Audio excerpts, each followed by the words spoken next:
ইবনুল জাওজি রাহিমাহুল্লাহ প্রায় 1000 বছর আগের বিশ্ববিখ্যাত আলিম, তিনি তাবুয়ুল হিকায়াতে লিখেছেন, এই ঘটনাটি ঐতিহাসিক ঘটনা, ঘটনা না, একটি গল্প লিখেছেন। সেটি হচ্ছে একজন মানুষকে একটা এলাকায় একটা গাছের পূজা, একটা গাছের মধ্যে সুতা বাঁধা ইত্যাদি মানব করা শিরকি রেওয়াজ প্রচার হলো একটা এলাকায় একটা গাছের জন্য।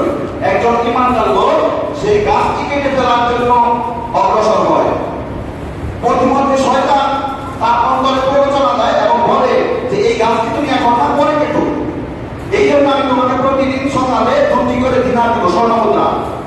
এখন একদিন সেই ব্যক্তি বিছানার পাশে স্বর্ণ মুদ্রা পায়, কিন্তু পরের দিন যখন পায় না, সে অত্যন্ত ক্রোধিত হয়, রাগ করে, সে গাছটি কাটতে যায়। তখন ইবলিস তাকে বলে, শয়তান তাকে বলে, কালকে তুমি ঈমানের শক্তিতে বলীয়ান হয়ে আমার এই শিরকি কর্মকাণ্ডগুলো গাছটি কাটতে গিয়েছিলে, সেই জন্য তোমার সাথে পারিনি, কিন্তু আজকে তোমাকে স্বর্ণ মুদ্রা দেইনি, এই জন্য তুমি রাগ করেছো। আজকে রাগ তোমার আল্লাহর জন্য না।